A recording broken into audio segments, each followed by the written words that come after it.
दिल्ली के क्षेत्र में पिछले 1.5 महीने में जो 6 से के करीब जो भूकंप के झटके महसूस किए गए हैं, वो बहुत चिंता का विषय है। अगर हमारे साइंटिस्टों, एनडीएम में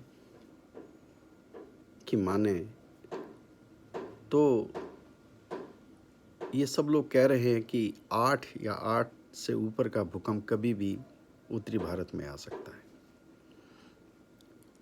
उस भूकंप का केंद्र कहाँ होगा?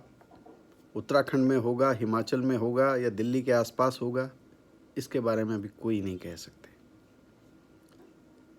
दिल्ली क्षेत्र में भूकंप की 3 फॉल्ट लाइन गुजरती हैं और आपको आश्चर्य होगा, इस देश का राष्ट्रपति भवन, प्रधानमंत्री निवास, इस देश का संसद भवन और जितने भी इम्पोर्टेंट सरकारी बिल्डिंग्स है, सब सोहना फॉल्ट लाइन पे बनी हुई हैं।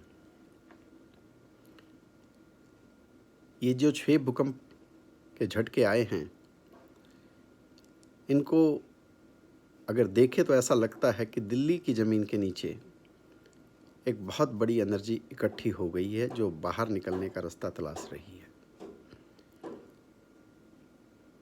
अभी रोहतक का भूकंप 4.6 का था।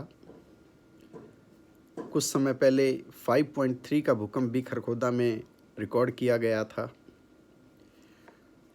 और अगर ऐसा कोई भूकंप थोड़ा बड़ा रूप ले लेता है और 6 मैग्नीट्यूड के आसपास गया या उससे ऊपर गया, तो दिल्ली क्षेत्र में बहुत बड़ी तबाही मचा सकता है। दिल्ली एनसीआर रीजन में करीबन 4-4.5 करोड़ लोग रहते हैं। हमारी बिल्डिंग्स के जो बनी हुई हैं, बहुत सारी बिल्डिंग तो जर्जर हालात में हैं। उनको सरकारी मापदंडों के हिसाब से नहीं बनाया गया है। इस क्षेत्र की जो क्रिटिकल इंस्टॉलेशंस है, चाहे वो गैस से संबंधित हो, चाहे वो पेट्रोलियम से संबंधित हो, चाहे वो केमिकल से संबंधित हो या पानी से संबंधित हो, यानी किसी भी टाइप की लाइन पे कोई भी अर्थक्वेक से संबंधित कोई सुरक्षा उपकरण नहीं लगाए गए हैं। और ऐसा कोई बड़ा भूकंप आया और इन लाइंस में कोई एरर क्रिएट हुआ, कोई ब्रेकेज आई, तो उसको कंट्रोल करना बहुत बड़ा मुश्किल होगा।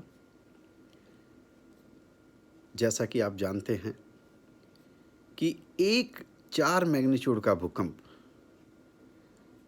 40 TNT एक्सप्लोसिव की एनर्जी रिलीज करता है और जो हर मैग्नीट्यूड के हिसाब से 32 टाइम्स बढ़ जाता है। अगर 9 मैग्नीट्यूड का अर्थक्वेक आया तो आप समझ लीजिए कि करीबन इतना बड़ा भूकंप आएगा जैसा कि 25,000 एटम बम फटने के माफिक होगा। तो आप समझ सकते हैं कि 6 से ऊपर का मैग्नीट्यूड दिल्ली को कितना तबाह कर सकता है। हमें और सरकार को इस विषय में सोचना होगा। इसके जो सॉल्यूशन अवेलेबल है, जो कि नुकसान को कम कर सकते हैं, वो डिफरेंट टाइप के अर्ली वार्निंग सिस्टम्स हैं और